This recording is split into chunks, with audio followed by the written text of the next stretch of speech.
What a moment, here we are leaving very soon our school, this lovely garden when we all have so many nice memories where our students used to have their lunches, their breaks, where we even used to work together with students to make this garden beautiful and nice. And our lime tree, the memorable tree, which we love so much, and we are leaving for 2 years, so hopefully we will come back and our tree will be still here as something we always have. It's a little bit sad really, we're in a building we're in a room here that's normally completely full of books. People and students and everyone being enthusiastic about learning and finding things out, and now it's all sad and empty and echoey, but the great thing is we're going to come back. We are, so let's have a look here. The students were busy today, graffitiing the wall here as they sort of went out. But it's more an expression of sort of the fun and the joy and the time, the good times that they've had here. I haven't been here in many years, just really brings back all these memories that I've had.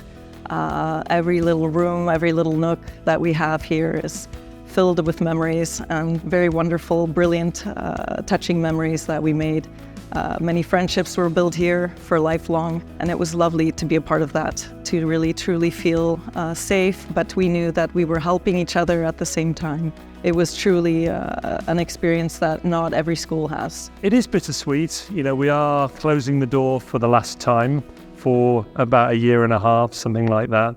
But when we reopen the doors, it's going to be such a wonderful building. It's in many ways a great day, not a sad day. Yeah, it's emotional today because I'm seeing the end of one part, which is for me my adolescent years, and it's touching because life does go by quite quickly. The window will be opened and there's a whole new experience waiting for the younger students. I wish them all the best, and it truly is a privilege. It truly is wonderful that they can come to this school, and hopefully they'll have those memories that we shared. And maybe I would like to quote the excellent Czech poet who got a Nobel Prize, Jaroslav Seifert, who said, každého dne se něco končí, něco překrásného se končí. Každý den se něco začíná, něco překrásného se začíná. Usměj se uplakanýma očima.